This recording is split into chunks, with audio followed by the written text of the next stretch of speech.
عزیز طلباء السلام علیکم، میں محمد عمران عامر زاویہ اسکول سسٹم کے ساتھ اردو جماعت میں آپ کے لیکچر نمبر 18 کے ساتھ جیسا کہ بیٹا ہمارے سبق جو ہے وہ آرام و سکون چلائیں، اس کی ریڈنگ ہم نے مکمل کر لی ہے۔ اب آج ہم اس لیکچر میں اس کے سوال جواب جو ہے وہ مکمل کریں گے۔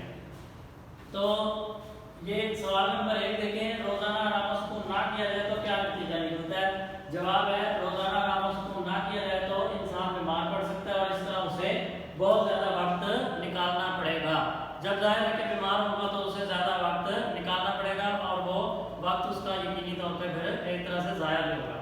سوال نمبر 2 دیکھیں، بیماری کے باوجود میاں دفتر جانے پر کیوں تیار ہو جاتا ہے؟ جواب ہے بیماری کے باوجود میاں دفتر جانے کے لیے اس لیے تیار ہو جاتا ہے کیونکہ اس کے گھر میں اسے آرام نہیں ملتا۔ سوال نمبر 3، ڈرامہ آرام و سکون سے کیا سبق ملتا ہے؟ جواب ہے ڈرامہ آرام و سکون سے ہمیں یہ سبق ملتا ہے کہ اگر ہمارے ارد گرد کوئی شخص جو ہے وہ بیمار ہو تو اس کے ہمیں آرام و سکون کا خیال رکھنا چاہیے۔ سوال نمبر 4 دیکھیں، شور کی آلودگی سے ہماری صحت پر کیا اثر پڑتا ہے؟ جواب ہے شور کی آلودگی سے انسان اعصابی تناؤ کا شکار ہو جاتا ہے اور اس سے اس کی سماعت بھی متاثر ہوتی ہے۔ سوال نمبر 5، صحت مند رہنے کے لیے کیا باتیں ضروری ہیں؟ صحت مند رہنے کے لیے اچھی خوراک، وقت پر سونا، وقت پر جاگنا، ورزش باقاعدگی سے کرنا ضروری ہے۔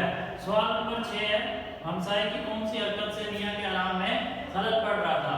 جواب ہے ہمسائے کے گانا بجانے سے میاں کے آرام میں خلل پڑ رہا تھا۔